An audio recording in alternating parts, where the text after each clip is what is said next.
ದಿನಕೂಲಿ ಕಾರ್ಮಿಕರ ಸಂಘಟನೆಯಾಗಿರುವ ಅಖಿಲ ಕರ್ನಾಟಕ ರಾಜ್ಯ ಕೇಸರಿ ಬೆಳ್ತಂಗಡಿ ಮತ್ತು ಮೂಡಬಿದಿರೆ ತಾಲೂಕು ಘಟಕ ಇವುಗಳ ಆಶ್ರಯದಲ್ಲಿ ನಿರ್ಮಾಣವಾಗಿರುವಂತಹ 32ನೇ ಆಸರೆ ಮನೆಯನ್ನು ಅನಾರೋಗ್ಯ ಪೀಡಿತ ದರೆಗುಡ್ಡಿಯ ರಾಜೇಶ್ ಪೂಜಾರಿ ಅವರಿಗೆ ಭಾನುವಾರ ಸಂಘಟನೆಯ ಸಂಸ್ಥಾಪಕ ದೀಪಕ್ ಜಿ ಬೆಳ್ತಂಗಡಿ ಅವರು ಹಸ್ತಾಂತರಿಸಿದರು.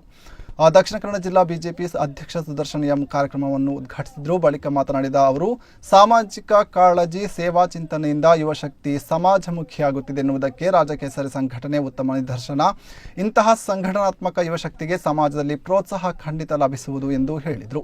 ಈ ಸಂದರ್ಭದಲ್ಲಿ ಮನೆ ಹಸ್ತಾಂತರ ಕಾರ್ಯಕ್ರಮದಲ್ಲಿ ಭಾಗವತ ರವಿಚಂದ್ರ ಕನ್ನಡಿಕಟ್ಟೆ ಮತ್ತು ಕ್ರೀಡಾ ರತ್ನ ಪ್ರಶಸ್ತಿ ಪುರಸ್ಕೃತ ಕಂಬಳ ಓಟಗಾರ ಪ್ರವೀಣ್ ಕೋಟ್ಯಾನ್ ಪಣಪಿಲ ಅವರನ್ನು ಸನ್ಮಾನಿಸಲಾಯಿತು. ಕಾರ್ಯಕ್ರಮದಲ್ಲಿ ಜಯತ್ ನಡುಬೈಲು, ಕಿಶೋರ್, ಮುನಿರಾಜ್ ಹೆಗ್ಡೆ ಮತ್ತಿತರರು ಉಪಸ್ಥಿತರಿದ್ದರು. ಇವತ್ತು ಶ್ರಮಿಸುವಂತಹ ಒಂದು ಸಂಘಟನೆ, ಇದಕ್ಕೆ ಇಡೀ ಸಮಾಜ ಅವರ ಜೊತೆ ಇರುವಂತಹ ಒಂದು ನಾವೆಲ್ಲರೂ ಮನಸ್ಸು ಮಾಡುವಂತಹ ಕಾಲಘಟ್ಟದಲ್ಲಿ ಇದ್ದೇವೆ.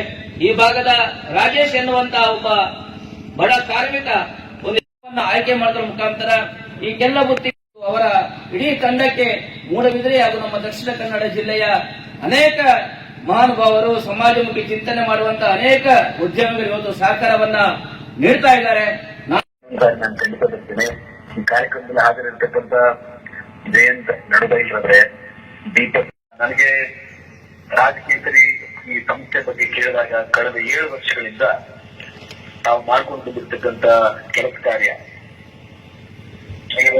ಹತ್ತಿದವರ ನೆನಪು ಮಾಡಿದರೆ ಅದು ಸುಭದ್ರ ಬದುಕಿನ ಕಲ್ಪನೆ ನಮ್ಮ ದಾರಿಯಲ್ಲಿ ಸಾಗುವುದು.